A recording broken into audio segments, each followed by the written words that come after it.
من فضلك يا انسه، قلت لك عايزه منى هي اللي تقص لي شعري. انت منى؟ لا. ولما هو لا لازقه في قفايا ليه؟ فين صاحبه المحل؟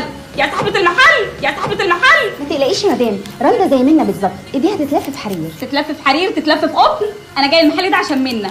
طب اهدي وانا هنجيب لك منى. خلاص يا مدام، اتفضلي اتفضلي.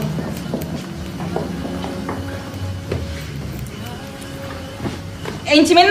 امال بكنام؟ ايوه منى. ايه ده يا مدام؟ قومي حضرتك.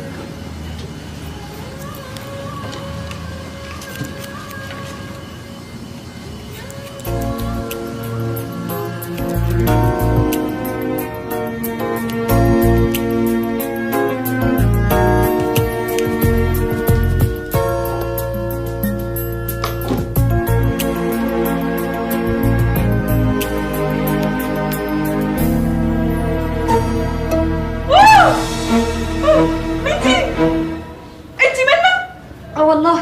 الله يخرب بيتك يا منى، شعري باظ، انا اتدمرت، انا خلاص بقيت انفض. ده كريم، ده كريم، ده كريم، ده كريم. ها حرام عليك. ودي اعمل بيها ايه؟ اهدي بس اهدي بس يا مدام وانا هنظبطهولك. انسه ومتكلمين عليا. طب اهدي يا انسه وانا هنظبطهولك. هتظبطي ايه؟ هتلزقيه؟ حرام عليكي، حرام. نواجه المجتمع ازاي دلوقتي؟ ايه ده؟ داخلالك زي القمر، تعملي فيا كده؟ لا هنقرع بقى. قمر ايه يا مدام؟ انت بتتكلمي عن واحده ما جاتش. حقد المرأة ضد المرأة زميلتها. حرام عليك. وكمان مش عاجبك اني زي القمر؟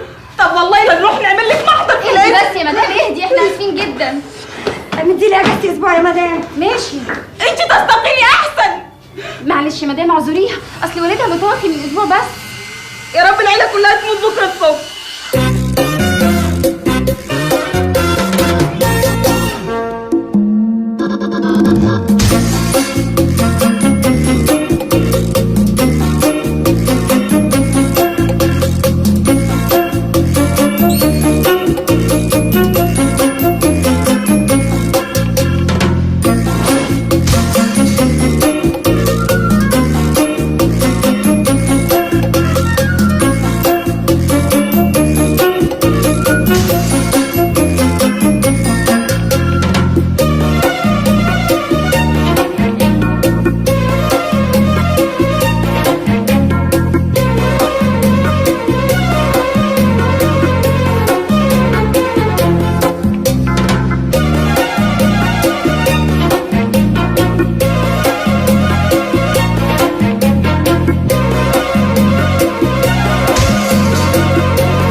يا ست الستات، جاي ولا الدور الجاي؟ على النعمة انت جامد ومتدلع. ها متدلع. ايش انا موزه ولا ايه؟ لا دبانه تبت يا خفيف. لا والنبي. او النبي. والله حبيبي منك له، خد اخوك وامشوا من هنا لحسن يمين بالله، وحياة مين مسكني مقصر خليكوا فرجه للكورنيش كله. يلا يا عم سيب ست الكونتسرة تفتكر نفسها حلوه ولا حاجه. سلام يا عسل. لا يا واد وانت اللي احمد عز.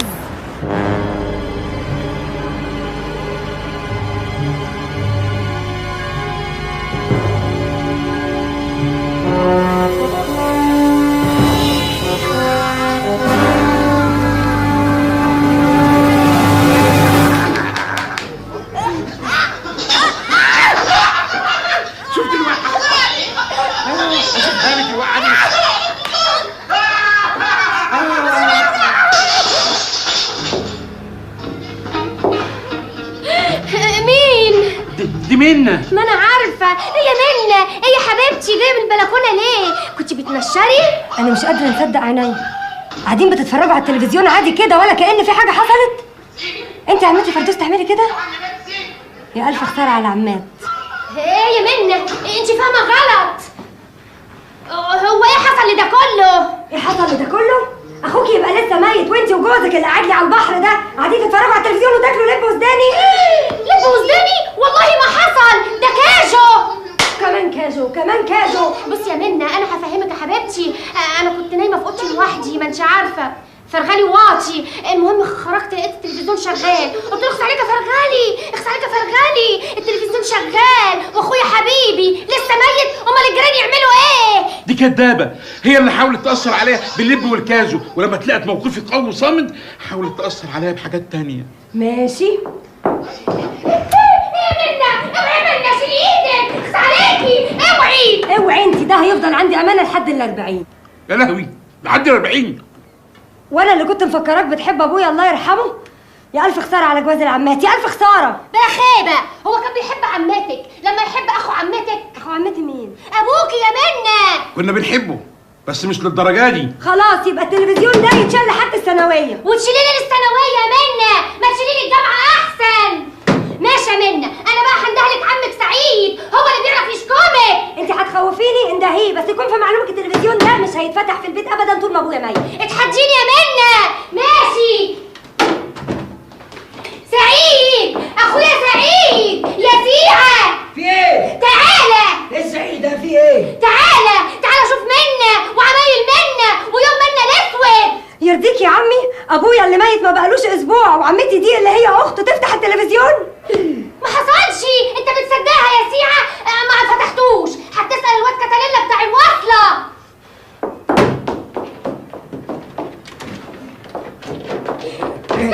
تلفزيوني يا خراشي. ماشي يا منى.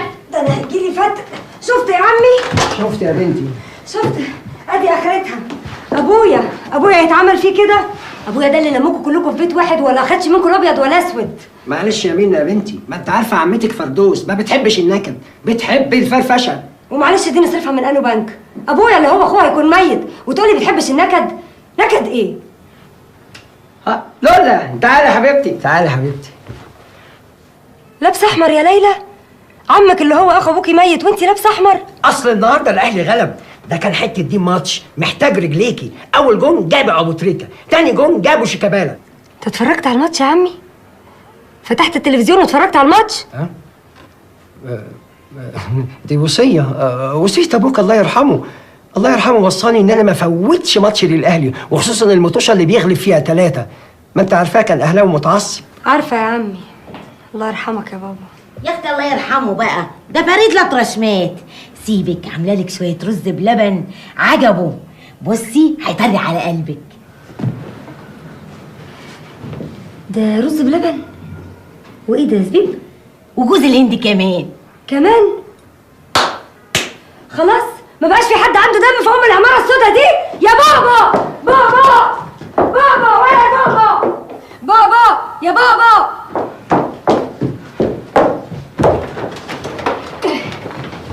عنك ده انا نفسي فيه من زمان. نفسك فيه؟ يا بابا قفش بقى انا قافش. قلت لك عيله معفنه وبرضه ما صدقتنيش. وانت يعني اللي نضيف؟ الكمبيوتر ده بتاع مين؟ ده بتاع عمك حمدي، قفشته وهو بيلعب عليه جيمز. جيمز؟ ده انا قايل له قبل كده يعلمني، قال لي ما بنعرفش نلعب. بتقول ايه؟ لا ولا حاجه. الله، الخلاط الجميل ده بتاع مين؟ اسكت يا بوبو، مش انا قفشت عمتك افكار وهي بتعمل عليه عصير فراوله؟ فراوله؟ طب مش كانت تعمل عليه خروب او يمشي مع الموقف؟ بس برافو عليك والله منمون، كده الشقق كلها خاليه من الترفيه، ما قدمهمش غير الاكتئاب والحزن، وده المطلوب. طبعا يا بابو لازم يحزنوا، ده ابويا كبير العيله، واذا كانوا ناس وعمل معاهم ايه انا مفكرهم. انت فاكره ان هم يحزنوا على ابوكي؟ دول حزنين على حاجتهم. هم المهم يحزنوا والسلام. مستفردين بيكي والله يا منمن، علشان خاطر بقيتي وحيده ومفيش جنبك راجل. فعلا. حد كان يستجري يعمل معايا كده لما ابويا مات؟ ده انا كنت منفخهم. ليه؟ حاضر.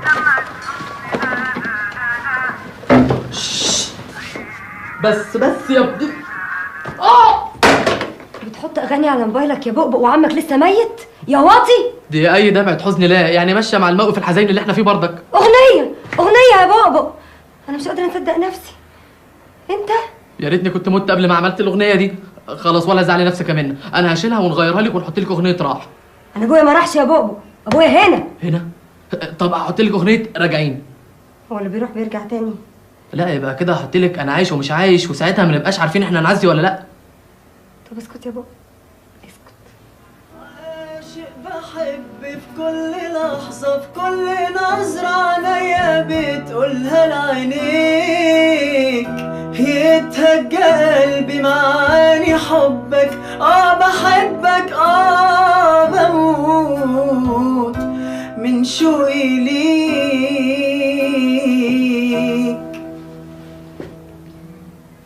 نهى انتي رايحة الكلية النهاردة يا حبيبتي؟ كل يوم عندي كلية وكل يوم تسألي نفس السؤال. خير يا ماما يا حبيبتي مالك؟ مش سامعة اخوكي مقطع نفسه يا حبة عيني، شايل هم بعد بكرة. بس عمرو مبسوط يا حبيبتي، مش زعلان زي ما انتي فاكرة. مش عرفك؟ ماما الأغنية اللي عمرو بيغنيها فرحانة آخر حاجة. وما قلتيش ليه انها فرحانة؟ ما انتي يا ماما اللي بتدوري على أي حاجة تزعلك وخلاص. قصدك ايه يا بنت؟ أنا نكدية ولا نكدية؟ ماما باي أنا عندي كلية. بس يا حبيبتي ندعي لك دعوتين عشان ربنا يوفقك يا رب. يا رب يوفق في ميعاد بكرة ويشتغل في الخارجية، اديله على قد تعبه ومذاكرته يا رب. ماما على فكرة انت بتدعي لعمرو. وفيها ايه لما ادعي له؟ هو مش اخوكي ولا مش اخوكي؟ هو بابا فين؟ تسأل على بابا ليه يا حبيبي؟ مالك؟ حاسس بيه يا حبيب امك؟ نوى معلش نسيت اقول لها حاجه. هو في ايه والباب ايه اللي هي عايزه تفتحه؟ بلاش مسخره، هي ناقصه. بس احسن جايه. حطهم هنا يا بؤبؤ. شاي. قولي لي يا منى، مشروع زي ده محتاج مصاريف، تقدري تقولي لي هتجيبي تكاليفه منين؟ ابويا الله يرحمه ساب لي مبلغ كده في المسطح. كما منا انت مالك انتي؟ ياه كل ده؟ بس حكايه الكوافير دي مش داخله دماغي خالص. ومش مهم تدخل دماغك من اساسه، وبعدين مش عاجبك ما تبيش تيجي تحلقي عندنا. احنا مش بتوع الكلام الفارغ ده. كوافير ايه ومسخره ايه وفتله ايه اللي بتتكلمي عليها يا منى؟ فتله؟ هو انا بنقول لك هنفتح مصنع نسيج؟ النسوان معلش بيروحوا للكوافير، هم لاقيين ياكلوا عشان يتزوقوا. احنا نجيبوا كام ريسيفر كده ونعمله وصلات للناس، انا بنتاجر في الموضوع ده وبنفهمه فيه، بس بلاش موضوع الكوافير دي عشان انا الوحيد اللي مش هستفيد منه. بس دي تعتبر سرقه. ابي فكري احنا نفتح مشروع عصير قصب، مشروع يكسب 100 والناس عندها مشاكل كتير في كده. طبعا عشان الحصوه اللي في كليتك، وتقعد تشرب في عصير قصب لحد بالصلاه على النبي ما الحصوه تنزل ونقفل المحل، مش كده؟ انا بقول نفتح محلات ترشي، وانت عارفه يا منمن ترشي زينبه لا يعلى عليه، شربات. طب يا جماعه انا سعيده قوي ان انا سمعت رايكم، اظن كده نفتح محل كوافير واحنا مطمنين. ايه؟ امال بعتلنا بتاخدي راينا ليه؟ حقكم تقولوا رايكم، الديمقراطيه بتقول كده، بس انا كمان حقي نعمل اللي على مزاجي. مش بمزاجك يا منى، المحل ده زماليكي فيه، احنا لينا فيه. ايوه لان ده ورث ولازم يتوزع حسب الشرع والدين، وابوك الله يرحمه. ما بلاش انت يا عمي بالذات تتكلم عن الشرع والدين. احنا خايفين على مصلحتك لانك امانه في رقبتنا، يعني عرضنا شرفنا. متشكرين ليكوا قوي يا جماعه. اتفضل اجتماع يا بؤبؤ. مفيش شاي. شكلنا اتهزقنا. مش قوي، معلش يا انكل فكري. وتاري الدنيا غدارة تغدر كل من بينا غدارة.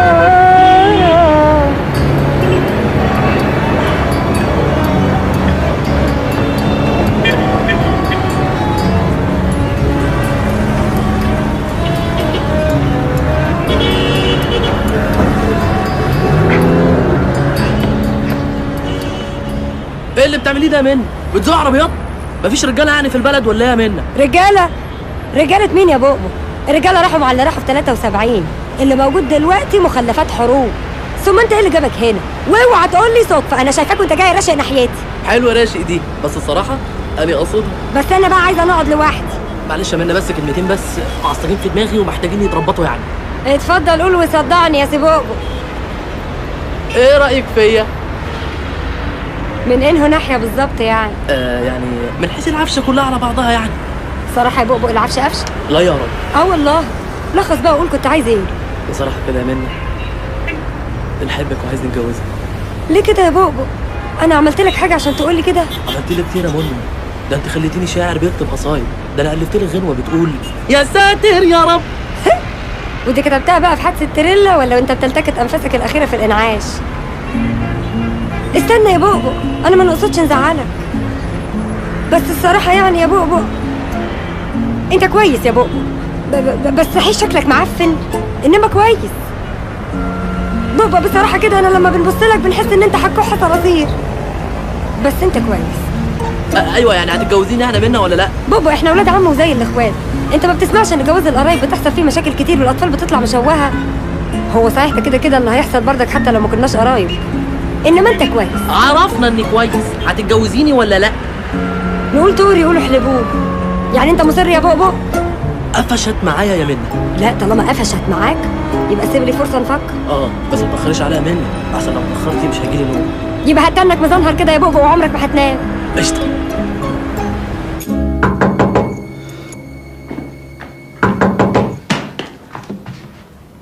مين؟ العين السحرية خربانة مش شايفة حاجة. انا عمرو يا ماما. وايه اللي يثبت لي انك عمرو؟ غني. غني؟ قول لي اي امارة. فطرنا الصبح سوا مع بعض. فطرنا ايه؟ مربى التوت. التوت انا اللي عاملاه بايديا. المرة الجاية بقى بحط هنا باب سيفتي عشان يعدي يزمر. معلش يا حبيبي، ولاد الحرام ما خلوش لولاد الحلال حاجة. اقول لك ايه؟ ابوك هراني التليفونات عايز يطمن. ها شفت النتيجة؟ قلبي حاسس انك قبلت. لا ما قبلتش. قلبي حاسس ان ما كنتش هتقبل وما قبلتش ليه؟ ده انت مخلص سياسة وعلوم سياسية وطالع الاول. هتعمل ايه اكتر من كده؟ ما قبلتش عشان خاطر شغلانة ابويا. ومالها شغلانة ابوك؟ حرامي ولا نصاب؟ العواميد كتيرة قوي يا بوبو مضايقاني. ما تقلقيش يا منمون، لو عايزاني نشيل لك العواميد دي كلها. لا الله يخليك متشكرين قوي، لا يتربع على دماغي العيشة. هي ساعة زمن ويكون القذر انا المهم. الايه؟ القذر قذر يعني حبيبي واعز اصدقائي. طبعا، امال هتصاحب مين يعني؟ بقول لك ايه، انا رايحه السوق نشتري شويه طلبات وهرجع على طول الاقيك خلصت. سلام عليكم. منمون ما رديتيش عليا يعني في الموضوع اللي اتكلمت فيه. موضوع ايه؟ موضوع جوازنا يا منمون. الحكايه طولت قوي، ما ترد عليا. ربنا يديك طول العمر يا بوبو.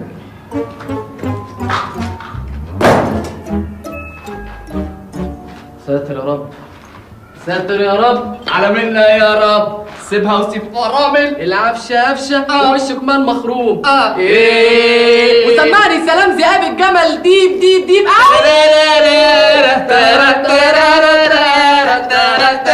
نفسي اعرف البت دي بتتنك على ايه؟ ما عندها حق. انا فكرت اخطبها بس عشان احس ان انا خدت اي خطوه جد في حياتي.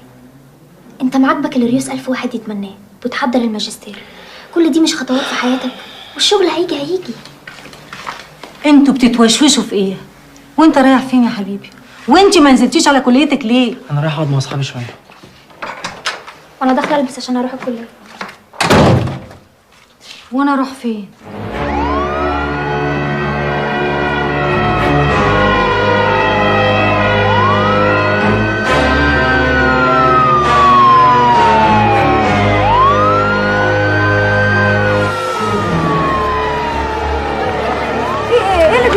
هي يا باشا منا اللي هدت البيت علينا عشان ما رضناش نخليها تعمل الكوافير على البيت. بيتنا ده؟ بيتنا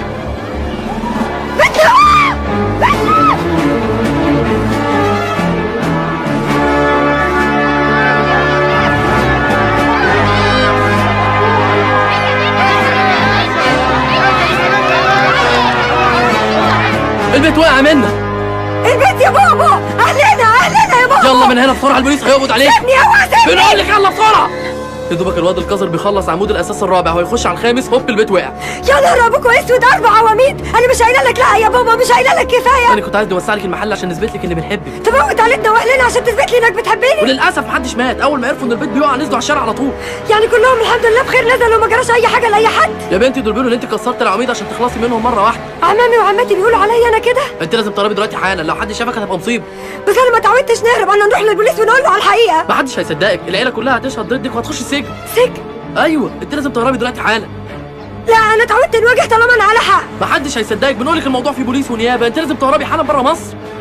توديني على فين يا بابا؟ انا ما نعرفش حد بره اسكندريه. اطلعي بره مصر، الزقازيق، الفيوم، ان شاء الله حتى مصر. بس انا ما معيش فلوس. انا هنديكي فلوس. القطر رايح مصر يا ريس.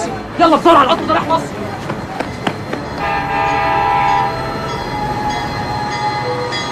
يلا بسرعه يا منى، اركبي بسرعه. ابقي طمنيني عليك. نسيت الموبايل يا بابا. يا لهوي، بكلميني على الورشه طمنيني عليك. ما تيجي معايا، انا خايفه ان البوليس يقبض عليك. خلي بالك على نفسك يا منى، خلي بالك.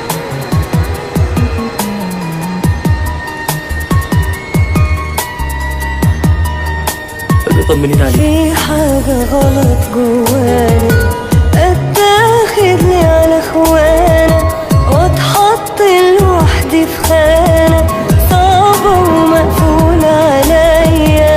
اوعي دمعة طوعيني والضعف يبان من عيني، بكرة الدنيا تقويني، لسه الأيام هي جاية. بس أنا كل اللي تعبني ومأثر فيا إن اللي حصل لي ده كان من ناس فاكراها وفيا. بس أنا كل اللي تعبني ومأثر فيا إن اللي حصل لي ده كان من ناس فاكراها وفيا. لكن إيه يعني مصيرها في يوم تتعدل، وهقابل بكرة الحب اللي ياخدني ويداري عليا.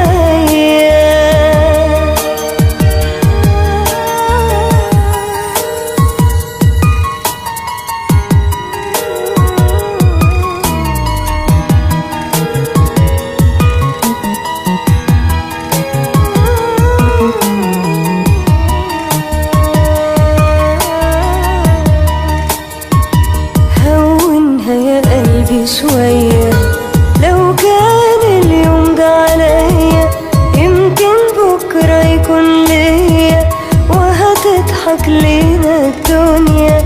مش هرجع ابص ورايا وهلاقي لنفسي بداية، في لسه امل جوايا جايز ياخد بايديا. بس انا كل اللي تعبني ان اللي حصل لي ده كان من ناس فاكراها وفيا. بس انا كل اللي تعبني ومأثر فيا ان اللي حصل لي ده كان من ناس فاكراها وفيا. لكن ايه يعني مصيرها في يوم تتعدل، وهقابل بكرة الحب اللي ياخدني ويداري عليا.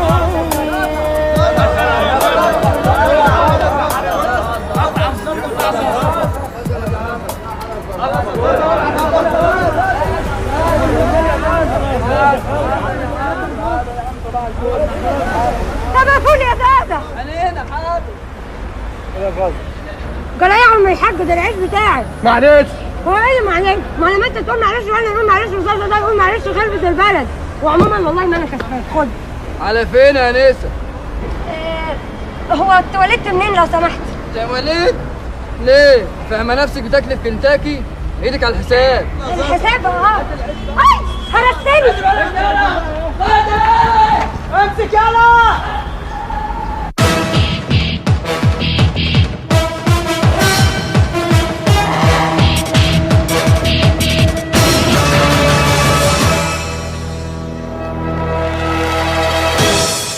على فين يا حلوة؟ الحساب. انت مين؟ انا زازا يا اختي، زازا اللي كلتي على عربيته الفول وخلعتي بالحساب. يعني مش جوزي. جوزك؟ اصلك بتسالني رايحه فين وانا السؤال ده ما نسمعش لحد يساله لي الا جوزي. بقول لك ايه، ايدك على الحساب، ابي ب 4 جنيه. هنسيب الموضوع المهم ونقعد نتكلم في ال4 جنيه و4 ساغ. بنت انت ما تعصبنيش لحسن مهمات. ايه في ايه يا زازا؟ الراجل ده لا هو جوزي ولا هو قريبي، وبيقول لي رايحه فين وجايه منين، يقول لي بتاع ايه. كلت وشربت عندي من غير ما تدفع الحساب يا عم نوفل. شفتوا بيغير الموضوع ازاي؟ بقول لك ايه، امور النصب والتسول دي مش معايا، فاهمه؟ ايه؟ لو شاطر كده هترفع ايدك تاني. النصب والتسول قال.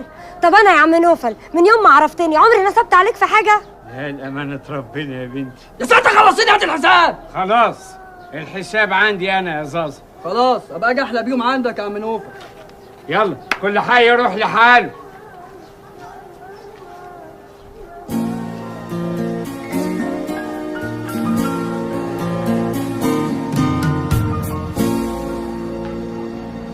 انا متشكره. ما تقلقش على فلوسك، انا هنكتب لك بيهم وصل امانه. لا مش قلقان. ما تاخذنيش يعني، ممكن نخش نغسل ايدي؟ اتفضل.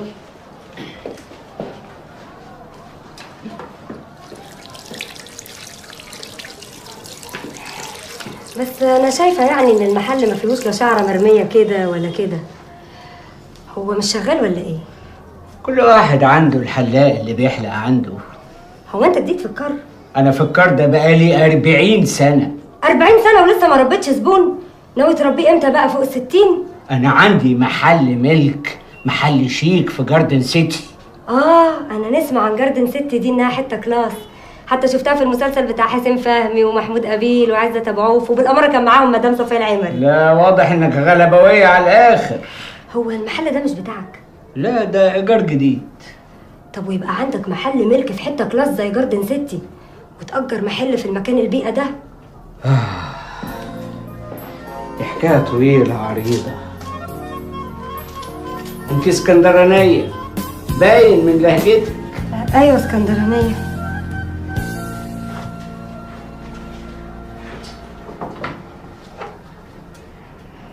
في حاجه؟ انا اسمع ان بنات اسكندريه جدعان. طب ما انا جدعه وجدعه قوي كمان. بس اللي عملتيه مع زازا مش جدعانه. ساعات الدنيا بتحطك في ظروف انت نفسك ما انتش راضي عنها. ظروف زي ايه؟ لو مش عايزه تحكي انت حر. لا يا عم نوفل، انا هنحكي لك، هنقول لك على كل حاجه عشان استريحت لك. صحيح اول مره نشوفك، بس فكرتني بابويا الله يرحمه. الله، وايه علاقه 11 سبتمبر وضرب البرجين في امريكا بقفل المحل بتاعك انت هنا في مصر؟ هو انت ارهابي يا عم نوفل؟ المحل بتاعي جنب السفاره الامريكيه، فلما حصل اللي حصل السفاره ابتدت تامن نفسها، رشاشات وحراس وتفتيش وقفلوا المنطقه. ممنوع حد يدخل او يخرج الا اذا كان من سكان المنطقه او ليه مصلحه فيها. الله، طب ما انت ليك محل بحاله مش بس مصلحه.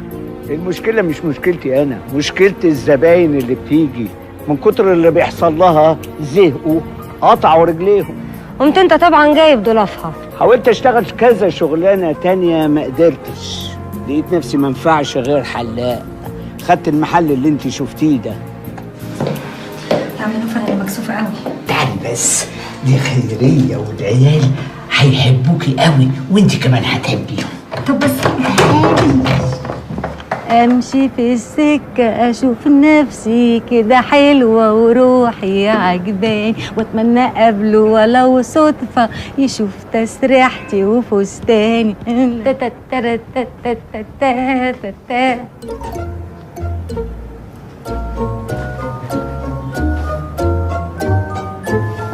مراتك دي؟ ايوه. دي مش شبهك خالص. يا خرابي، دي اخرتها يا نوفل تتجوز عليا؟ اتجوزت ايه؟ ايه دي يا خيريه وانا هفهمك. يا عم يا نوها تعالوا شوف ابوكوا اتجوز عليا. ايه دي يا ماما؟ مين المزه دي يا بابا؟ مين دي يا بابا؟ دي ضيفه. ايه مالكم؟ بنعامل ضيوفنا كده يا خيريه؟ ضيوف ايه يا نوفل؟ ده خلي بواحده صغيره ومقلوظه بعد نص الليل وتقول لي ضيفه يا نوفل؟ ده الساعه لسه ما جاتش 9. احنا عندنا هنا بقى يا حبيبتي 9 دي يعني نص الليل. بس احنا عندنا في اسكندريه نص الليل الساعه 12. يكونش ال3 ساعات اللي بياخدهم السوبر جيت من القاهره لاسكندريه هم فرق التوقيت؟ انت تسكتي خالص. انا لازم امشي يا عم نوفل. انت مش ماشيه من هنا. تعالي عايزك في كلمتين. اوعي تتحركي من هنا. اتعرفوا عليها لغايه لما اتكلم مع امكم كلمتين. هتديني ورقتي ولا ايه؟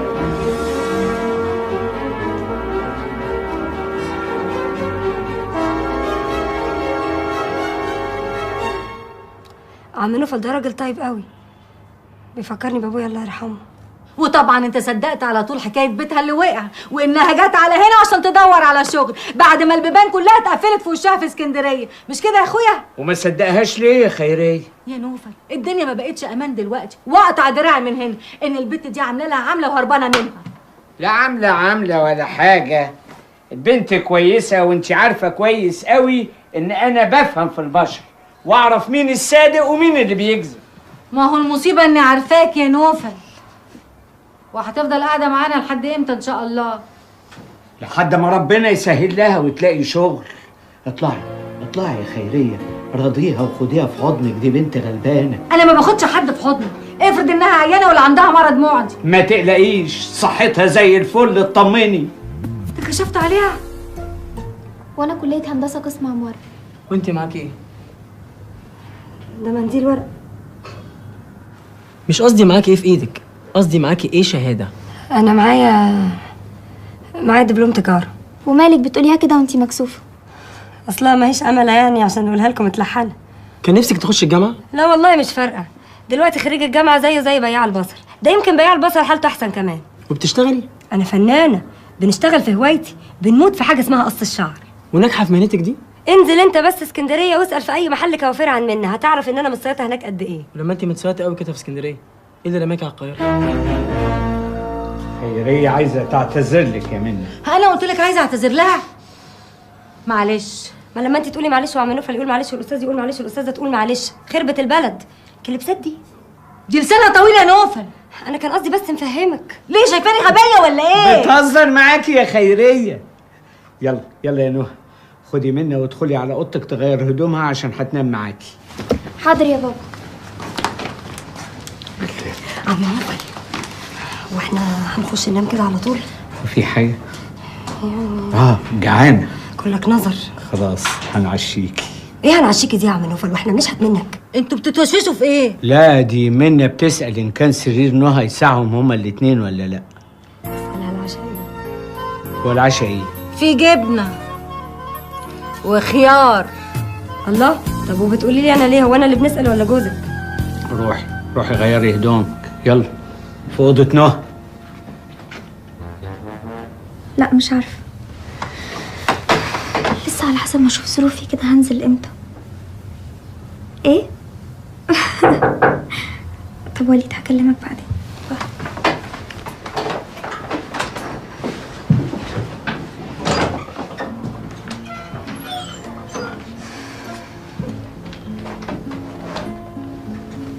تهيألي دول مقاسك، شوفيهم.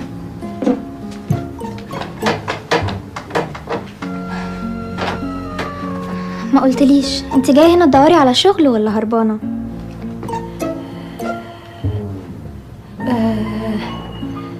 الصراحه انا فرحانه قوي ان انا عرفتكم. تحبي اخرج لحد ما تغيري؟ يعني لو مش هنضايقك، يعني انا محتاجه ناخد حمام. الحمام في الكوريدور. في الايه؟ خلاص انا هنلاقيه، ما تتعبيش نفسك.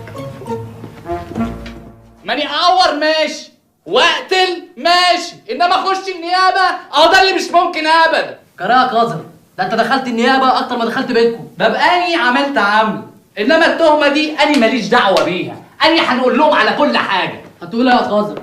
هنقول لهم ان منى بنت عمك هي اللي حرضتك تكسر عواميد العماره عشان تقع على اهلها وتخلص منهم مره واحده. بس ده ما حصلش يا قذر. مش مهم ده حصل ولا لا، المهم نخرج من المصيبه دي. صدق بقى انا انك عيل ندل ومعفن. انا عرفت دلوقتي انت لسه ابوك قذر.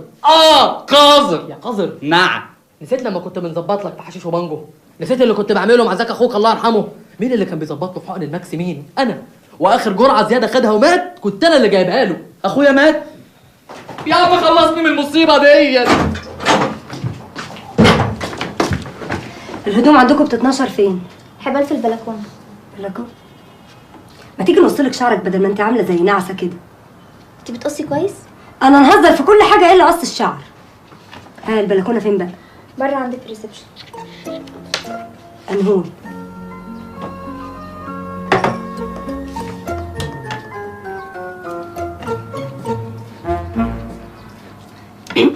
صباح الخير يا طنط.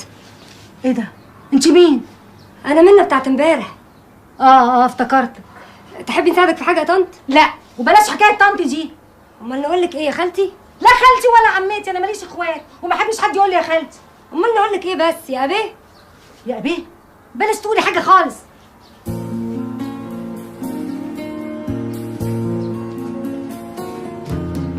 صباح الخير يا ماما. الله، ايه اللي انت عاملاه في شعرك ده يا بنت؟ ايه رايك؟ حلو. منى اللي عاملاهولي. مش حلو، روحي حطي حاجاتي على الترابيزه بسرعه يلا. ايه رايك يا طنط لو نظبط لك شعرك كده؟ ليه يا اختي ان شاء الله؟ شايفاه مش متظبط ولا ايه؟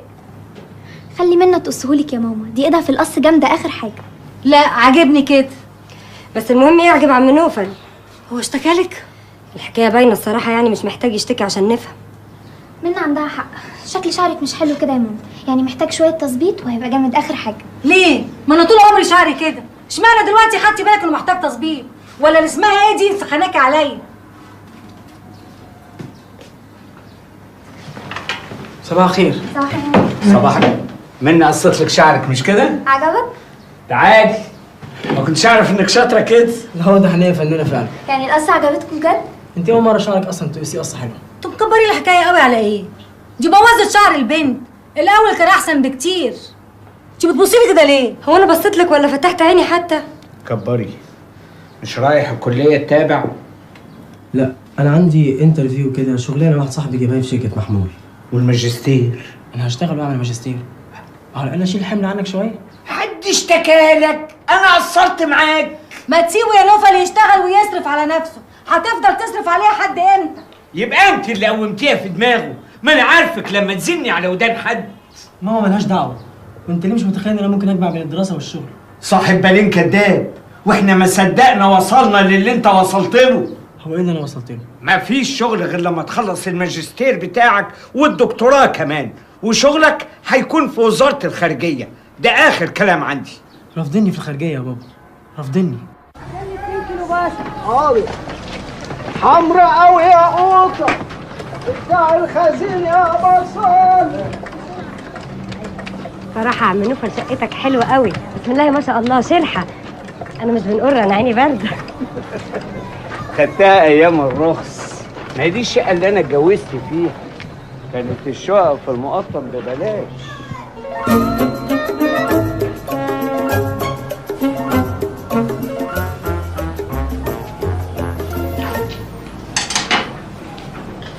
مصاريفك كتير قوي يا عم نوفل.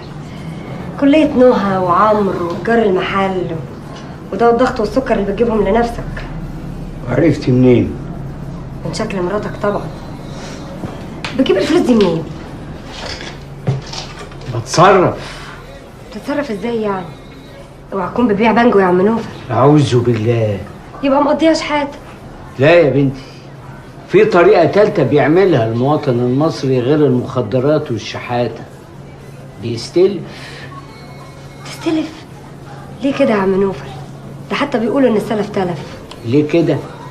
عشان نهى وعشان عمرو وعشان صحتي، والنبي تسكتي يا منى. طب ما هو عمرو عايز يشتغل وانت مش راضي. اسمح لي يعني يا عم نوفل، انا مش معاك في الحكايه دي. طنط ام عمرو قالت كلمه الحق، هي صحيح لا طيقاني ولا انا عارفه نفهمها، بس برضك قالت كلمه الحق. عمرو لو اشتغل هيسيب دراسته، والماجستير هو الامل الوحيد اللي قدامنا، لان ده اللي هيوصله لوزاره الخارجيه. انت ايه اللي جابك معايا؟ يعني جايه نلمع جزم؟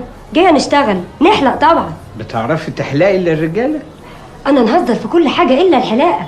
لنفترض حسن النيه وانكم فعلا لما هديتوا عواميد الاساس كنتم قاصدين توسيع المحل، تفتكر ليه اهلكم بيتهموكوا بانكم كنتم قاصدين تهدوا البيت عليهم؟ فين السؤال؟ عشان بيحقدوا عليا انا ومنى، عشان مني بحبها يا باشا، وخصوصا بقى يا باشا لما عرفوا ان ابوها الله يرحمه كان كاتب لها العماره باسمها.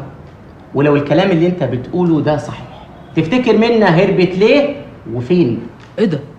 نفس السؤال اللي سألوه لي الباشا ضابط المباحث، وحضرتك تعرفه؟ وهنفضل نسأل السؤال ده لحد ما تقول لنا على مكانها. طب وانا ذنبي ايه يا باشا؟ اذا كنتوا انتوا الحكومه ومش عارفين، انا هنعرفه؟ انا كل اللي اعرفه يا باشا اني بحب منى وعايز نتجوزها. تعالى امضي على اقوالك. بق خد المتهم ودخل حوض القذر وهات لي كوبايه شاي. رايح فين؟ هجيب لي ساعتك الشاي.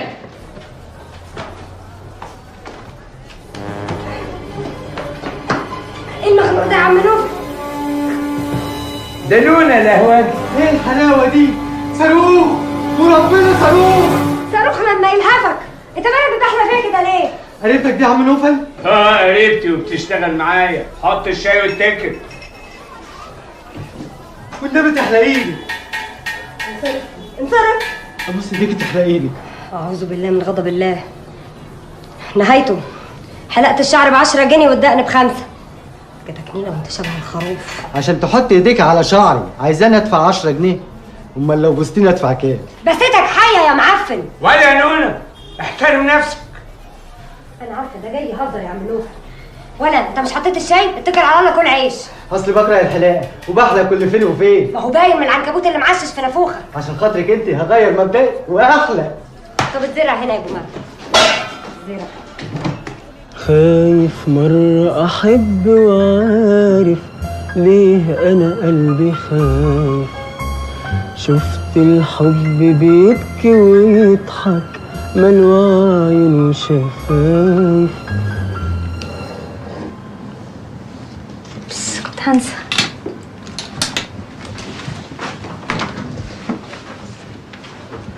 ايه رأيك في ده؟ الله، ده لونه حلو قوي. مبروك عليكي. مبروك عليكي انتي. عليا انا؟ في ايه مالك يا بنتي بلمتي كده؟ شفته بالصدفة عجبني اشتريت منه 2. انتي 1 وانا 1. متشكرة يا نوح، انتي رقيقة قوي. طب يلا قومي قيسي، عايزة اشوفه عليكي. قبل ما انسى، في بنتين صحباتي عايزينك تروحي لهم البيت. لما شافوا شعر رشا وعلا اتجننوا. بس انا ما نقدرش نسيب عم نوفل في المحل لوحده، ده كل يوم بيزحم على اليوم اللي قبليه.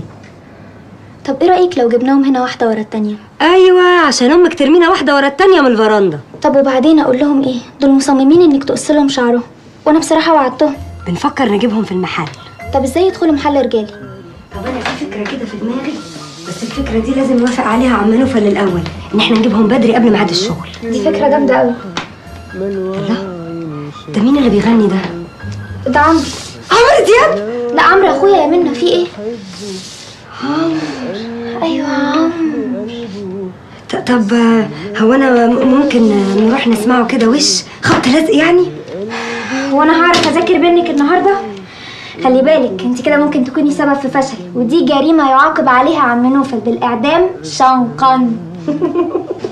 خايف إني أحب وخايف ينسى الحب يوم يقابلني. خايف أجرب، خايف أهرب، خايف أقرب يبعد عني. ناس من الحب شافوا قاسية وناس اتهنوا. خايف يقسى الحب عليا، خايف منه واندم لو حبيته وقسيت، واندم لو عمري ما حبيت. اندم لو حبيت وقسيت، واندم لو عمري ما حبيت. بس لا ولا الا احبه، واللي قلبي يروح لقلبه، واللي ترتاح روحي جنبه. يومها عمري ما بقى خايف.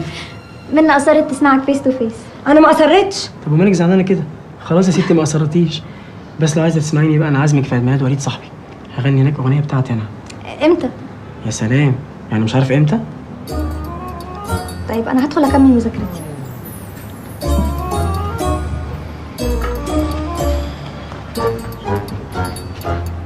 مالك؟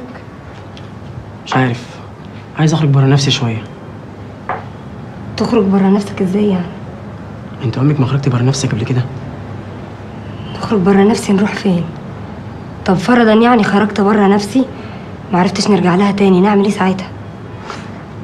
القمح اكل الناس.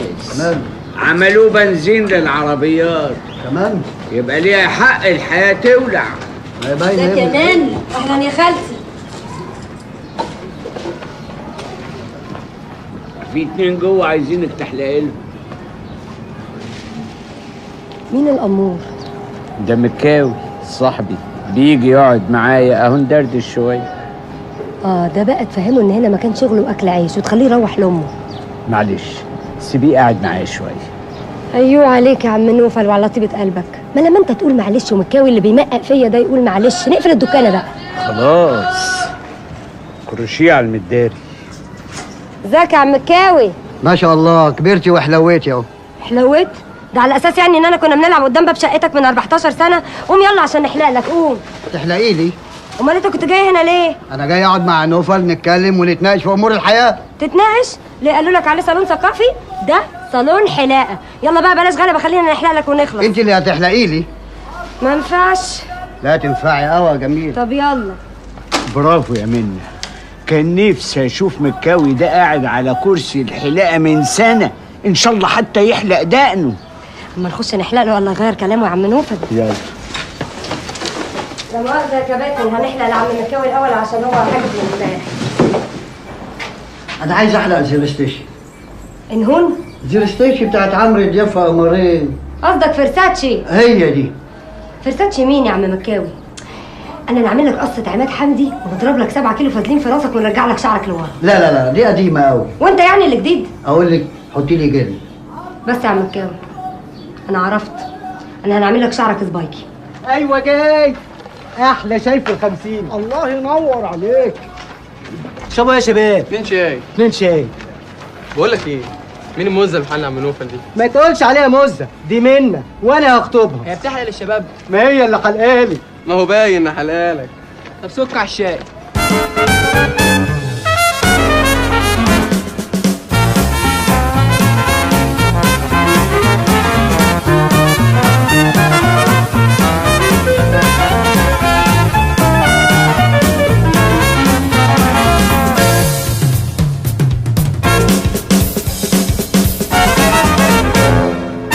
الفلوس دي كلها يا نوفل؟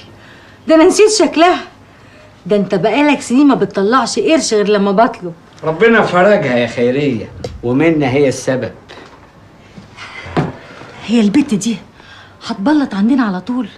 دي ما بتجيبش سيره انها تروح لأهلها ابدا. ما تفتريش عليها. البنت دي من يوم ما حطت رجلها في المحل والمحل رجع تاني زي زمان. طب والله بتصعب عليا. لا اب ولا ام، هي مقطوعه من شجره. لا ليها اهل ومبسوطين، بس كانوا قاسيين عليها بعد ابوها ما مات.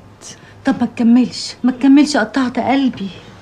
بدل ما قلبك يتقطع قوي كده روحي قولي لها كلمتين شجعيها. البت واقفه معايا ولا 100 راجل. دي رافضه تاخد قرش احمر من ساعه ما رجلها جت المحل. ما انت خليت نوع تجيب لها لبس. في ايه؟ بصه لحتتين هدوم ومش بصه الفلوس اللي في ايديكي. بقول لك هي السبب. بعدين ما انت رحت اشتريتي لبس. عرفت منين؟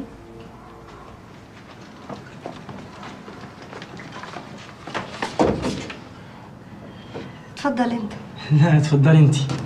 خلاص يبقى لا انا ولا انت ندخل وبلاها حمامات النهارده بقى. انت دمك خفيف قوي يا منى.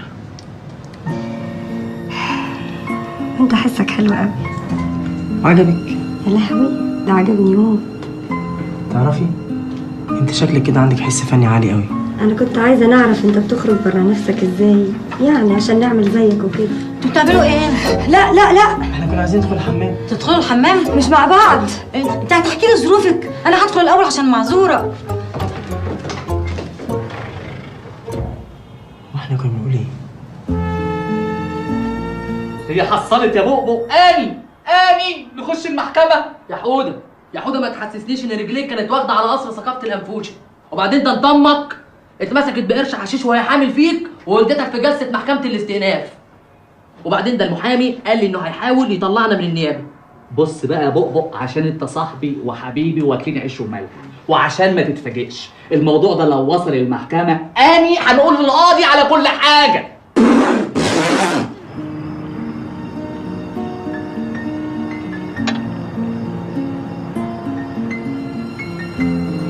منى اتأخرت كده ليه؟ كانش في حته ابعد من كده تقابلني فيها؟ ايه ده؟ عالي مش انا قلقت عليكي؟ بجد؟ بجد عادي. لسه قعدنا. تشربي ايه؟ هما بيبيعوا ايه هنا؟ مش عارف بيخضوا كده. كابتشينو؟ 2 كابتشينو. شيل القهوه دي لو سمحت، 2 كابتشينو. الموضوع ده ليه كده؟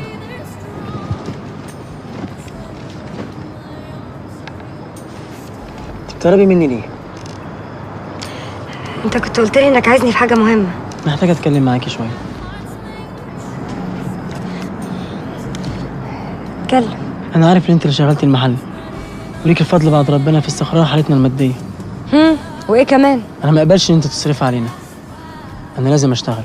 انا مش بنصرف عليكم، اللي بيصرف عليكم هو ابوك عم نوفل. انا كل الحكايه اني بنشتغل معاه بس. وبتاخدي اجر مقابل شغلك؟ اجري ان نعيش وسطيكوا. حسستوني بالامان بعد ما كان راح مني. لما ماتت امي الله يرحمها حسيت وقتها انه نهايه العالم بالنسبه لي،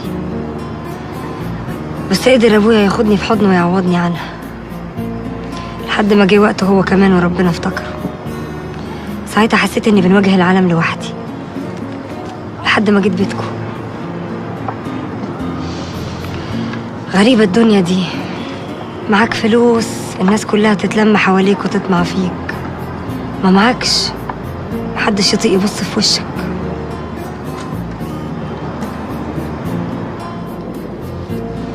قوم بينا نمشي، اتأخرنا. ايه ده؟ ايه الجو الغامق ده؟ انت زهقتي مني ولا ايه؟ ابدا والله، بس انا ما قلتش لعم نوفل اني هنتأخر كده. زمانه دلوقتي قلقان عليا ومستعوقني. انت يعني مع حد غريب؟ ممكن نقعد شويه؟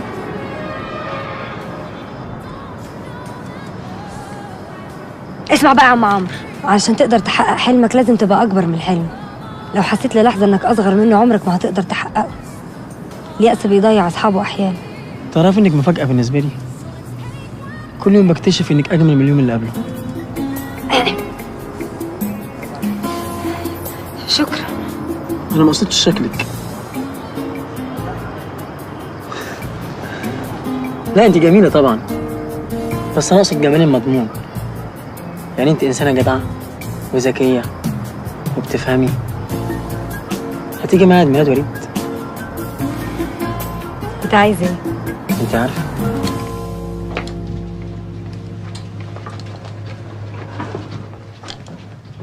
ايه رأيك في الفستان ده؟ الله، ده رقيق اخر حاجة. طب قدامي على البروف عشان تقيسيه. لا مؤاخذة يعني مش واخدة بالي. يعني الفستان ده عشانك. ده كتير قوي يا نهى. ده عشان حفلة عمرو. بس برضك ده كده يعني. ايوه كل دي خنق. شفتي وليد الجبل؟ قال لنا نلبس كلاسيك وعامل الحفلة. يا وليد، عم وليد. نعم. عمور، يلا. حاضر يا عمور. يا جماعة، عمرو دلوقتي هيغني لي أغنية جامدة قوي من أغانيه وعايز أسمع هيصة جامدة قوي. تجدد لي العقد كل سنة، ايه اللي حصل؟ انا كلمتك من اسبوع وعرفتك ان العقد منتهي. انا ما اقدرش اجدده لك. لو عايز زيادة انا تحت امرك. الموضوع مش موضوع فلوس خالص. انا هفتح المحل الواد محسن ابني، اتخرج بقاله سنة بندورها على شغل مفيش. هفتح له المحل ده سايبر وبلاي ستيشن. انا عندي دلوقتي بس يا مين المحل واتقفل ومحلات تانية مفيش. كان مستخبي لنا فين ده كله بس يا رب؟ هناكل ونشرب منين بس يا نوفل؟ بطلي ولولة يا خيرية وخلينا نعرف نفكر. وهي دي محتاجة تفكير؟ ما هي باينة زي الشمس، عقدة وملهاش حل. ليها حل، وارجوك يا بابا اسمعني المرة دي لحد الاخر. جه الوقت اللي لازم اعوضك فيه عن كل سنين شقاك، وارد لك جزء بسيط من اللي عملته معايا. عمرو بابا مش ناقص وكفايه اللي هو فيه. احنا لازم نكون واقعيين. انا هنزل اشتغل واصرف على البيت، هو ده اللي لازم يحصل. اخر مرة اسمعك تقول الكلام ده لما اموت ابقى اعمل اللي في مزاجك يا سيدي. بعد الشر عليك يا اخويا، ان شاء الله عدوينك. انا عارف المصايب اللي نازله على دماغنا دي سببها ايه. الظاهر ان في حد وشه نحس علينا. تقصدين انا يا طنط؟ اللي على راسه بات هيحسس عليها. خيرية استني يا منى. انا هغير هدومي وهحصل. عمرو وراها وما ترجعش الا وهي معاك. المفروض انها اتعودت على كلامي، انا كلامي كده فجأة بقت حساسة ومش طايقاني.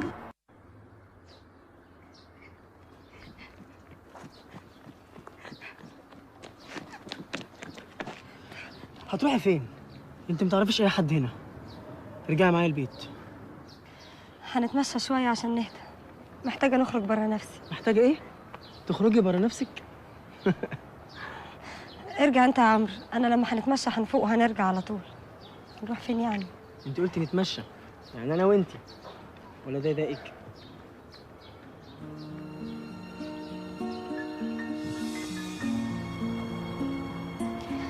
انا عارفة يا عمرو ان والدتك ست طيبة، كفاية قوي انها مستحملاني في بيتها كل ده. هي يعني كان ذنبها ايه في ظروفي؟ مش عايزة تحكي لي؟ ايه اللي خلاكي سبت اسكندرية وجيتي تعيشي في مصر من غير ما يكون من غير ما يكون لي حد فيها، مش كده؟ مصيرك هتعرف. بص والله انا قايله لعم نوفل على كل حاجه قبل ما ندخل بيتكم ونعاشركم. وانا كمان عايز اعرف يا منى، مش يمكن اعرف اساعدك في اي حاجه؟ خلينا دلوقتي في مشكله عم نوفل.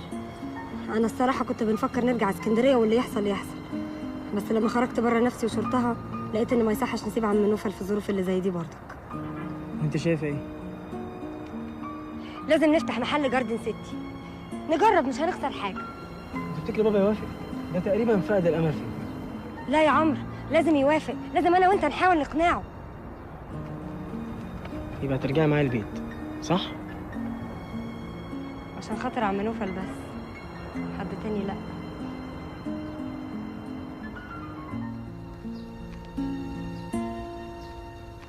صباح الخير. صباح النور. امال الشاويش عبد الله فين؟ انا الشاويش حسام، يلزم خدمه؟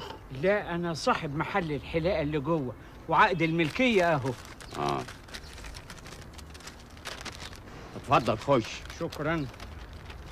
رايحه فين؟ دي معايا. ما ينفعش، لازم تكون من اللي ساكنين في المنطقه او من اصحاب المحلات او رايحين يقضوا مصلحه في السفاره. محسسني ان داخله نادي سبورتن يعني. انا عارف ان ده هيحصل.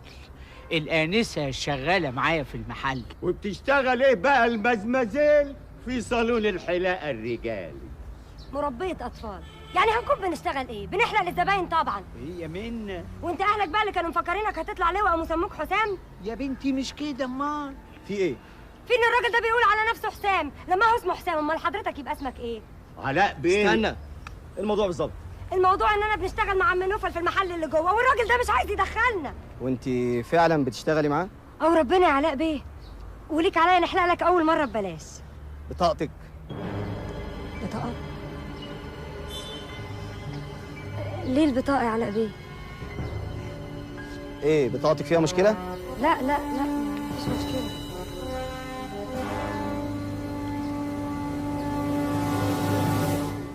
ادخلي. تعالي يا بنتي. قلقتي ليه لما طلبوا البطاقة؟ بصراحة يا عم نوفل خفت لا يتحروا عني ويعرفوا الحكاية بتاعت اسكندرية. ما تقلقيش، دول هياخدوا البيانات ويرجعوها لك. ربنا يستر.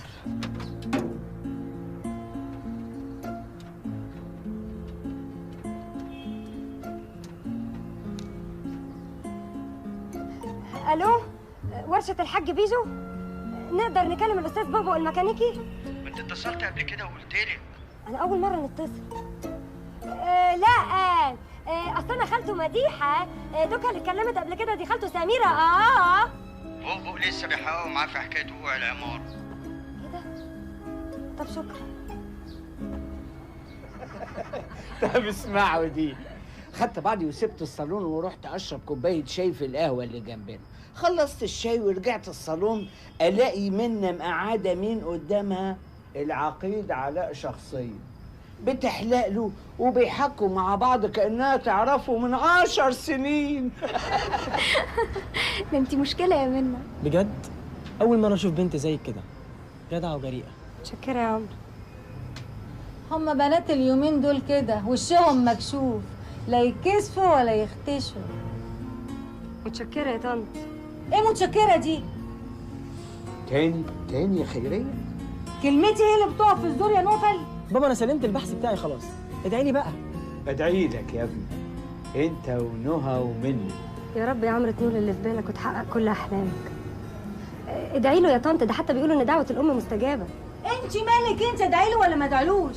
ابني وانا حره فيه، ولا فاكره نفسك هتحنني قلبي على ابني؟ تصبحوا على خير. انت من اهله. تصبحوا على خير. وانت من اهله.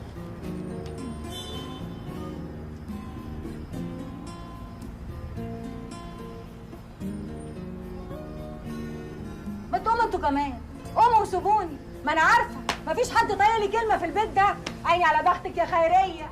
طب ايه رايك يا طنط، انا ليا مزاج نمسك لك شعرك ده نقصه ونظبطه لك. انت مش لاقي حاجه تعمليها هتتسلي عليا؟ طب بس جربي، ده احنا هنخليكي زي القمر. ليه؟ شكلي مش عاجبك ولا مش عاجبك؟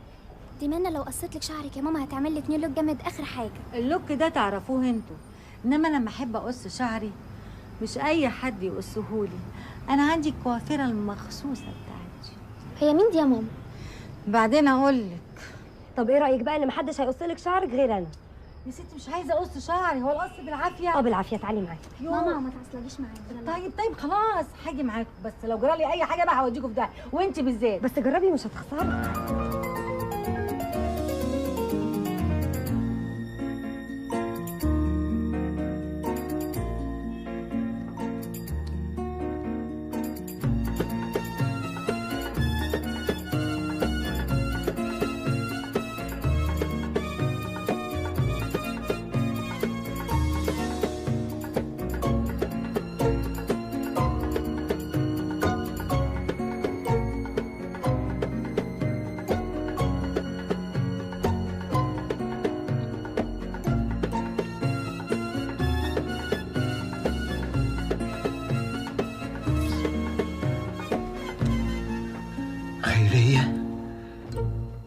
بقيتي حلوة قوي يا خيرية.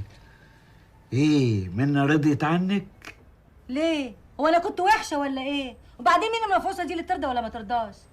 هي قالت لك انها غضبانه عليا ولا ايه؟ ما تزعليش يا خيرية، ما قصدتش ازعلك، بس الجنية دي رجعتك ورا 30 سنة. انا عمري كله 30 سنه يا نوفل، تبقى رجعتني بطن امي بقى ولا ايه؟ تعالي بس بلاش عصبية يا خيرية، ده انت اصغر من كده بكتير. تعالي تعالي. عارفة انا لو اعرف انك هتتغيري بالشكل ده انا كنت جبتلك منى دي من زمان. تعرفها قبل كده؟ قررت النيابة العامة إخلاء سبيل كل من بكر السيد علوان الشهير ببؤبؤ ومحمود أحمد محمود وشهرته القذر، وقد تم حفظ القضية. ولا بؤبؤ يعني أنا كده مظلوم يا لا. يا عم نوفل يا منى يا صوت الولد هنا يا منى. النبي يا سموش سيبنا خش. مش هتخش، انا جايب لها دبله ومحبس وجاي اقدم لها. هو انت شايفني ابوها؟ منى الحقيني يا منى، تعالي يا منى، تعالي شوف يا منى، انا جات لك اهي، انا جات لك اهي. ايه تصدق تنده على بطاطا في ايه؟ جاي احلى مش عايزين تدخلوني. ليه مش عايزين تدخلوه؟ ده الولا نونا ده زبون عندنا. مش هيخش. مش هيخش ليه؟ ايه انت ما عندكش قلب؟ مش شايف شكله عامل ازاي؟ ده لازم يجي يحلق عندي مره كل اسبوع الا يامن. ولا انت عايز تبوظ لنا الكرسي اللي احنا ماشيين عليه؟ هو صحيح شكله معفن بس كويس. اطلعي احلقي له بره، انما يخش جوه ده مستحيل. كده ماشي يا حسام، هنحلق له بره بس خليك فاكرها، وانت تزرع هنا يلا يا نون على ما نجيب العده ونرجع لك. حاضر يا منى.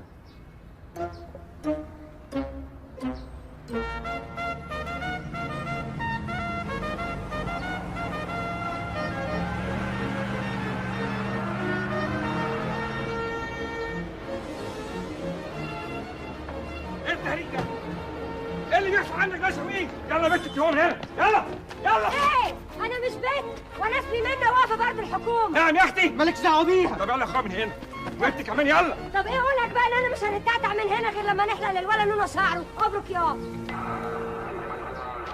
تمام يا مجدي باشا، تمام ساعتك، الطريق مفتوح ساعتك.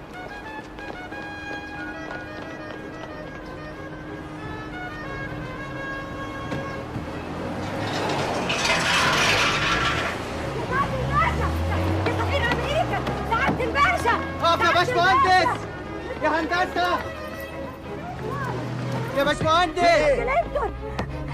الله يخليك، مش عايزين يدخلوا ولا نونا ولا اي حد من زباين المنطقه. مش انتوا بلد الحريه؟ انا عايزاك تجيب لي حقي. اتصل لي بمنظمه حقوق الانسان والامم المتحده وجمعيه الرفق بالمراه، كلمهم كلهم عشان تحكي لهم على مأساتي. ستوب. يا اختي قلبي هيقف. اوكي ستوب. انت بتشتغلي ايه؟ انا حلاقه بنقص الشعر. انت بتحلقي كويس؟ ده انا كده. اوكي اركبي. منى خدي لي معاك مقص اهو يا منى.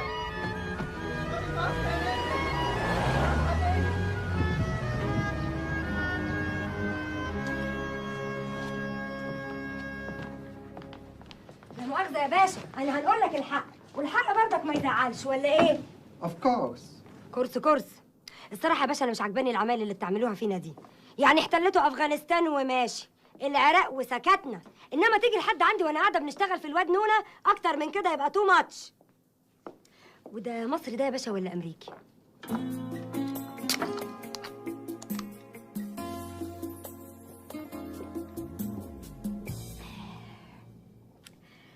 أصل أنا مقطع البضايع الأمريكي.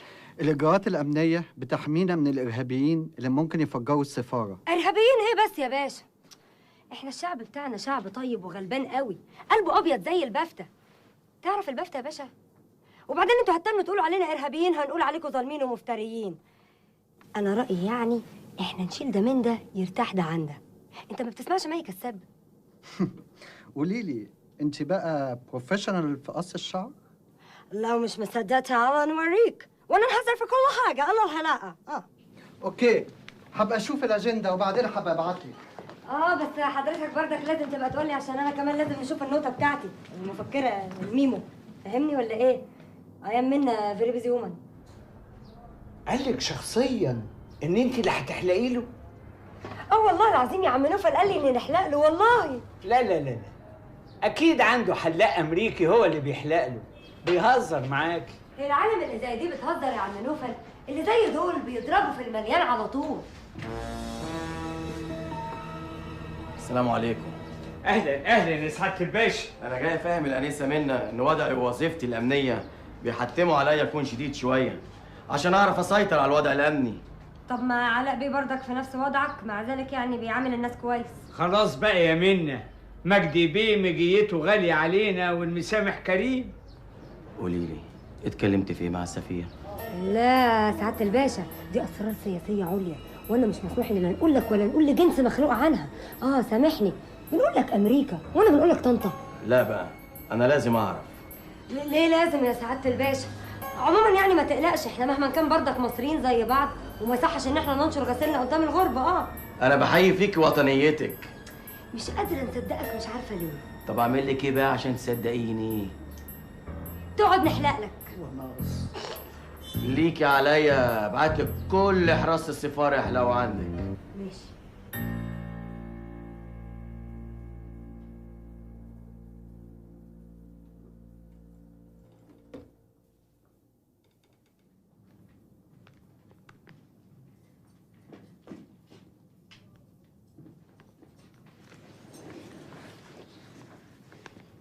عديتي الفلوس؟ لا ما عديتهمش، ما يحسد المال لاصحابه. ايه اللي انت لابساه في صدرك وايديكي ده يا خيريه؟ ايه عجبك يا نوفل؟ عجبني ايه؟ رايحه تمنجهي نفسك واحنا مديونين. ونعرف منين ان احنا مديونين؟ هو انت كنت قلت لي ولا انا هشم على ظهر ايدي؟ انت عمرك ما سالتي. كم مره قلت لك المحل حاله واقف. بس دلوقتي بيشتغل كويس والحمد لله بفضل منا اللي انت بتعمليها وحش. بس دلوقتي بعملها حلو، هي اللي حطاني على دماغها وزعقت. بكره الصبح تنزلي ترجعي الباترينا اللي انت لابساها دي. هنخسر المصنعيه يا نوفل. شعر ودانك كتير قوي يا عم حسام. نضفه. تعرف يا عم حسام، انا لوما مجيتك هنا انا كنت عرفت نظبطك تمام، خصوصا بعد المعامله الطين اللي كنت بتعملها لي. المسامح كريم يا من، وبعدين انا مش ناقص اذيه، ده انا صاحب عيال. صاحب عيال؟ مش عيب عليك يا حصول؟ حصول حسام ابن حلال مصفي، غيرش بس الظروف هي اللي بتغير البني ادمين. وانت صادق ابن حلال مصدي، اسالني انا. يلا بالشفا. شكرا. السلام عليكم. تمام يا مهندس. اقعد كمل حلاق، انت مش فترة راحة. بلغوني في السفارة انك تجهزي نفسك عشان هتكوني في مكتب السفير الامريكي بعد ساعة. ليه؟ عشان تحلقي له. طب ما انا ممكن ما نروحش وبردك ابقى حلقت له.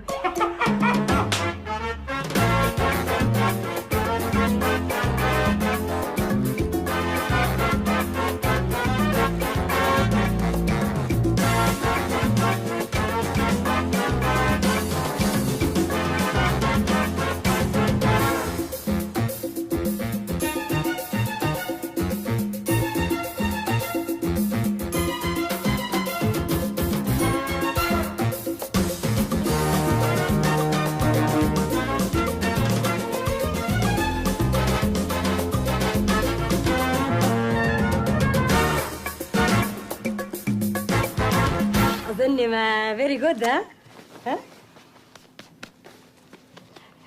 نو ايجيبشن وومن جدعانه، ده واجب علينا سعاده السفير. خد يا خالتي، خدي انت شقيتي النهارده. نو ايه؟ نو انت فارقه ولا ايه؟ خدي، بنقول لك خدي. مبروك الماجستير يا عمرو. انت لسه فاكره؟ ده قرب ياخد الدكتوراه. من فرحتي يا طنط نسيت نبارك له. كده تقدم في الخارجيه وانت واقف على ارض صلبه ومطمن. يا بابا لا الدكتوراه ولا ماجستير ارض صلبه، في زماننا ده الواسطه هي الارض الصلبه. طب ايه رايك بقى انك هتروح الخارجيه وهتقدم وهتنجح باذن الله؟ ازاي بقى يا ام العريف؟ انت مش ناقصاك الواسطه؟ انا عندي الواسطه. واسطه ايه اللي عندك يا منى؟ انت فاكراني محتاج لواسطه ظابط زي اللي انت حلقتي له؟ الموضوع فوق تصورك. انت عارفه اصلا يعني ايه خارجيه؟ الواسطه اللي كنا نقصدها السفير الامريكي مش الظابط. ثم انا عارفه يعني ايه خارجيه. انت بتتكلمي جد يا منى؟ دي بتحلم. دي مش بتحلم، دي بتخرف.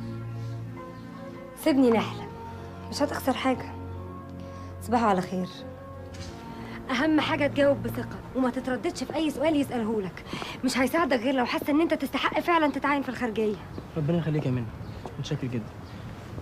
ادعوا لي. ربنا يوفقك يا ابني. ربنا يوفقك.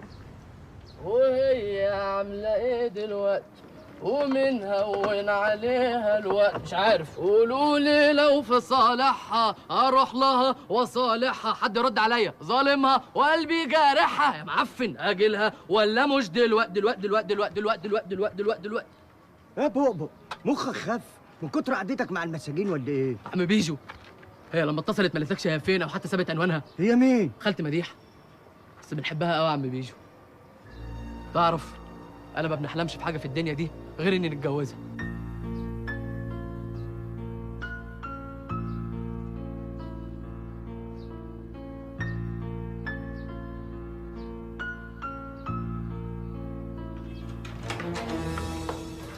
باركوني، اخيرا قابلت في الخارجيه. الف مبروك يا حبيبي. الف مبروك. مبروك يا حبيب قلبي، مبروك مبروك يا ضناي، مبروك مبروك علينا كلنا. مبروك علينا كلنا. مبروك. متشكر قوي يا منى.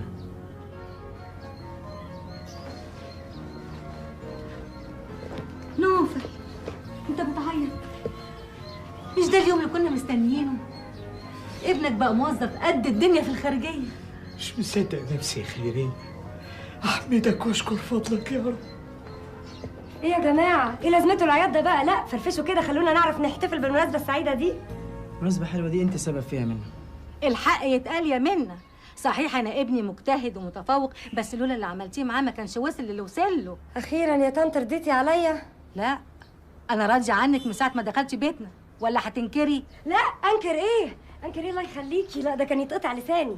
طب تعالي بقى في حضني عشان ابوسك.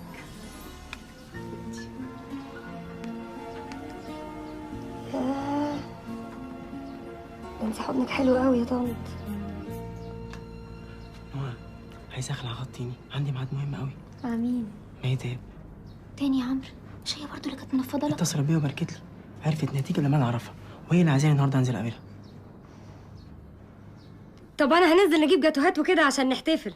عقبال ما تعملوا حركات اروح مشوار وارجع في السريع. سلام. براحتك يا حبيبي.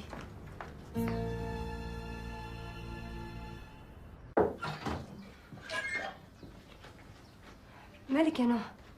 عمرو قال لك حاجه ضايقتك؟ مفيش، ده كان بيقول لي حاجه عبيطه، وبعدين انا مالي، ما انا كويسه اهو قدامك. طيب على راحتك، انا بس نحب نفكرك ان احنا اتفقنا ان احنا اصحاب واخوات، يعني اللي يزعلك يزعلني واللي يفرحك يفرحني. اه اكيد، وان شاء الله مفيش حاجه هتزعلنا ولا تفرقنا. طب مش هتنزلي معايا نجيب الجاتوهات والحلويات عشان نحتفل؟ عمرو قال انه مش هيتاخر، وانا بصراحه ليا نفسي النهارده نحتفل بيه اخر حاجه. اجليها لبكره، عمرو مش راجع دلوقتي. ازاي؟ ده احنا مأكدين عليه يرجع على طول، وهو كمان قال انه راجع على طول. انا عارفه اخويا مادام خرج مع اصحابه يبقى فيها سهرايه.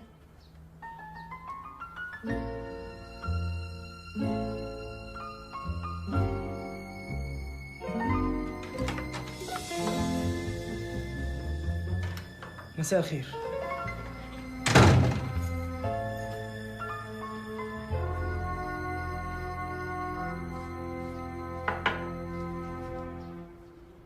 بارك لي يا عم نوفل، طلعت براءة. ألف ألف مبروك يا منى يا بنتي. طلعتي براءة من ايه؟ دي قضية ورث بينها وبين أهلها. عايز تفهمني ان منى ورثة؟ على العموم بياناتك عندي، وهعرف اذا كان كلامك ده مظبوط ولا لا. طالما طلعتي براءة يبقى محدش ليه حاجة عندك. ألف مبروك يا منى يا بنتي. اسكت يا عم نوفل، قلبي كان هيطير من الفرحه لما الواد بقبق رد عليا، كنت مذهله ومش مصدقه نفسي. الحمد لله يا رب. مين ده يا عم نوفل؟ ده أنا وأنا صغير. إيه اتغيرت؟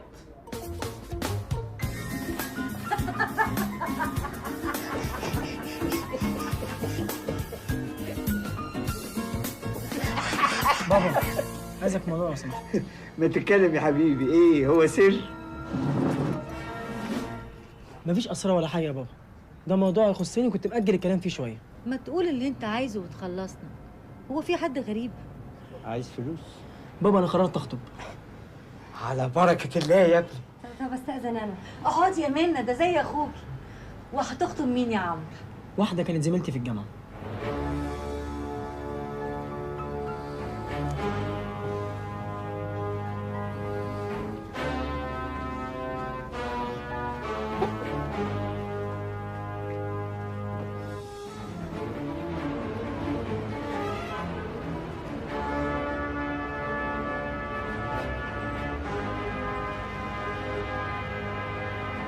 الحمد لله على السلامة يا منى.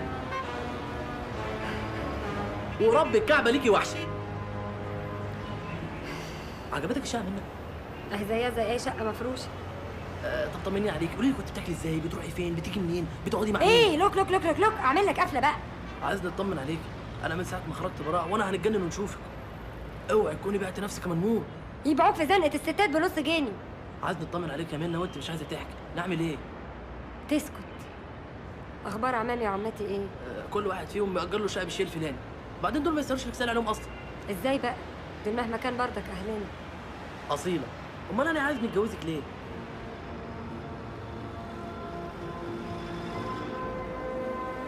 قوم امشي بقى. محتاجه نخرج برا نفسي شويه. لا ما ينفعش امشي واسيبك في الحالة الغير مستقرة دي. يبقى انا اللي هنمشي يا بابا. انا اللي هنمشي يا منى.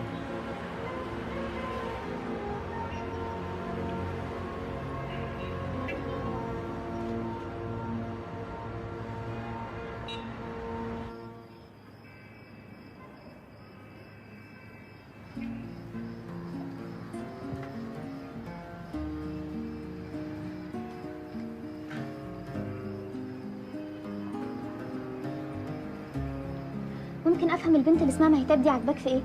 دي بنت مدلعه زياده عن اللزوم وشايفه نفسها. لا معايا انا ما تقدرش. كانت فاكره ان هي تقدر تبعد عني. هي اللي حددت ميعاد مع اهلها من غير ما اطلب منها. على العموم يوم الجمعه قرب وهنشوف. هي منى مالها؟ مالها ولا فين؟ فين يعني ايه؟ يعني منى رجعت اسكندريه يا عمرو من غير ما حد يعرف؟ قالت لبابا انها رايحه مشوار، واتصل بيه من بره قالت له انها رجعت اسكندريه. منى بتحبك يا عمرو وانت عارف كده كويس. انا عمري ما كنت معاه في الموضوع ده. الحب مش محتاج كلام يا عمرو. الجواز له مقاييس تانية خالص. بعدين منى ساعات بتعمل تصرفات ما تليقش بزوجة راجل مسؤول وممكن يكون صاحب منصب. ايه المنطق اللي انت بتتكلم بيه ده يا عمرو؟ انا اسفه اصلا ان انا جيت واتكلمت معاك.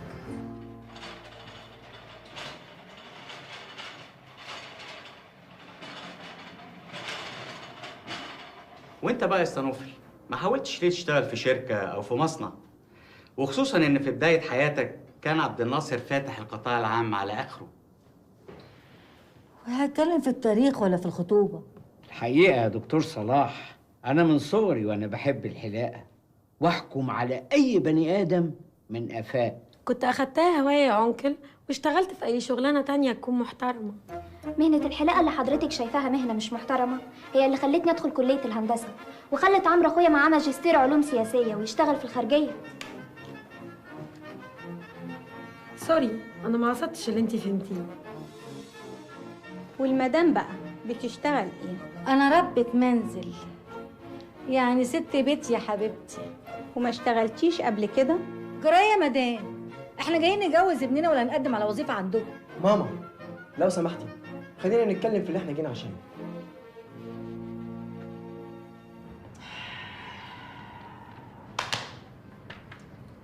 اللهم طولك يا روح. يا عم فيثاغورس. نعم. ايه اللي نعم؟ ملخص. حد قال لك ان الارض بتاعتك في سموحه ولا في لوران؟ لا في شيكاغو وانت الصادق. اخر كلام عندي 1.5 مليون. ما ينفعش، الارض بتاعتك ما تساويش اكتر من نص مليون جنيه، وبين البايع والشاري يفتح الله. يلا يا بؤبؤ. استنوا هنا. ايه؟ مش الكلام برضو اخد وعطا؟ انا منا يا معلم. اذا كنت فاكر انك تقدر تلبسني الاستشوار انا ممكن نحلق لك ولا نهزر في كل حاجه الا الحلاقه. 600,000 جنيه وده اخر كلام عندي. يلا يا بؤبؤ ده مصر يشتغلنا. 1,000,000 الا ربع، مفيش كلام بعد كده. قلت ايه؟ ما تنجز يا عم الحاج، انا جالي رباط صليبي في ركبي. 1,000,000 الا ربع زائد 6 شقق. 6 شقق؟ ليه؟ ليه؟ عشان عيلتي يسكنوا فيهم بدل شققهم اللي اتهدت. طب اتفضلوا اقعدوا عشان نتفاهم. بالنسبه للرباط الصليبي بتاعك شوف لي واحد تاني. 1,000,000 الا ربع حفوا من غير شقق. يلا يا بابا. يلا يا بنت. 3 6 5 6 شقق. خلاص اقعدوا. مش قاعد. انت بتبيعينها منها؟ اخر حاجه واحد زيك داخل على جواز اللي يضايق. منى مالها؟ وحشتني قوي. انت عايز تجنني يا عمرو؟ واللي اسمها مهتاب دي اللي انت رحت خطبتها. قطعت علاقتي بيها. لا انت بتتكلم بجد؟ مش قادر اتعامل مع مهتاب خالص. منى مش سايبه تفكيري لحظه. طب ومستني ايه ما تروح لها؟ فكرت. انت تعرفي مكانها في اسكندريه؟ هي قالت لي على المنطقه اللي كانت ساكنه فيها، ممكن تسال عليها هناك واكيد هتوصل لها. اوعى نط على دراعي. اهلا ازيكم عاملين ايه؟ عاملين ايه؟ مش عارفه مين يا حبيبتي؟ شرفنا بيوتنا بخير بيت. خش عليها يا دكتور. بإذن الله يا بعيدة خربتي بيوتنا. استنى انت يا بفكري كده يا منى تعملي في اهلك كده. القميص يا حمدي موطن. ايه ده كله؟ ايه العز اللي انت عايشه فيه ده يا اختي؟ ايه في ايه؟ عملت فيكوا ايه؟ واحنا كنا عملنا لك ايه؟ عشان تهد علينا البيت اللي قوينا وتفرج علينا اللي يسوى واللي ما يسواش. انتوا ليه مصرين ان انا هديت البيت بالقصد؟ انتوا نسيتوا ان انا كنت ساكنه في نفس البيت؟ ليه يا منى؟ اذا كنت فاكره نفسك فلتي بعد حفظ القضيه تبقي غلطانه. اسروا جايين ليه دلوقتي؟ اقول لك جايين ليه؟ جايين عشان نتحاسبوا وناخدوا حقنا. لو كنت فاكره مالكيش كبير تبقى غلطانه. انا فعلا ماليش كبير. اخلصي يا بنت، اخلصي واحترمي نفسك وتقدمي وانت بتتكلمي مع اهلك. اهلي؟ شلايه اهلي، سلامات يا اهلي. انتوا عمركم ما عملتوا حاجه تحسسني انكم اهلي، ولا حاجه واحده بس تحسسني ان احنا نحترمكم. الله الله الله الله الله. ايه اللي جاب العيله المهويه دي هنا؟ اسمع المفتاح عشان انت مالكش دعوه بينا، فاهم ولا مش فاهم؟ انا مش فاهم انتوا عايزين مننا ايه؟ مش فاهم اللي عملتوه معانا؟ احنا برضه اللي عملنا. ما انت لازم تقول كده، ما انت شريكها في الجريمه. شفتي؟ ما انا قلت لك وما سمعتيش كلامي. قلت لك العيله دي ما تستاهلش اللي بتعمليه معاها. دي اشترطت على المقاول اللي هياخد الارض يدي لكل واحد فيكم شقه. ايه ده؟ الكلام ده صحيح يا منى؟ الكلام ده كان صحيح قبل ما تشرفوا هنا، بس انا بقى غيرت رايي. ليه بس كده يا بنتي؟ ده انت حتى منا وعلينا. بنتي شوف ازاي، وانت اللي كنت هتضربني من شويه دلوقتي بس بقى يخر حنيه. يا منى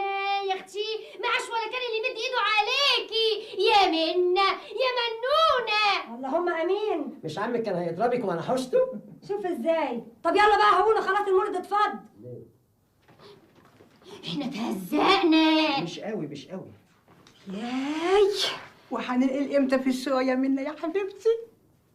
هو انت ما دريتيش؟ لا مفيش شقه. ايوه يا بت منى، انت قلبك اسود قوي يا بت. خلاص يا جماعه خلاص، احنا نمشي دلوقتي ونرجعوا لها كمان شويه تكون اعصابها هدت. يلا بينا. يلا يا عمتي. بس اولا ما تقولش عمتي، كتكنيله كتكنيله وانت شبه الكابوتشي. سلام، سكتك خضرا. يلا يلا يا توك توك، اقعدي بالعافيه يا منونه. والله احسن حاجه عملتيها منى انك هتحرميهم من الشقق، دول ما استاهلوش وربنا. هنديهم الشقه يا بوبو، دول مهما كان برضك اهلنا، بس انا بقى ليا مزاج نربيهم.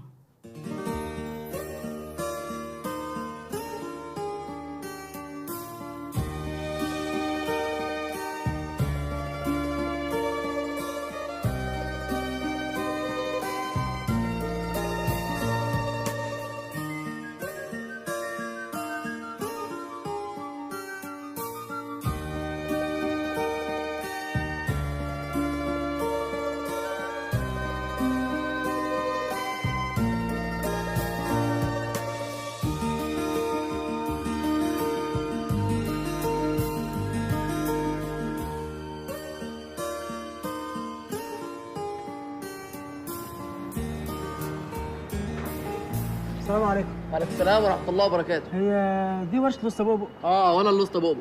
انا عمرو. اهلا وسهلا. العربيه بتاع سيادتك عطلت فين؟ انا عايز عنوان منها. عايز عنوان منها؟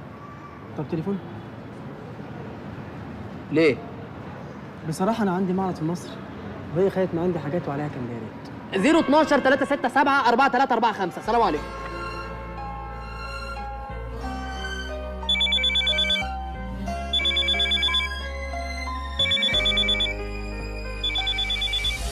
مشيت انتي وبكره ما جاش، مفيش بعدك حياتي تعاش، يا عيشة تملي جوايا، لا ههدى في يوم ولا هرتاح لحد ما يرجع اللي راح وتبقي تاني ويايا.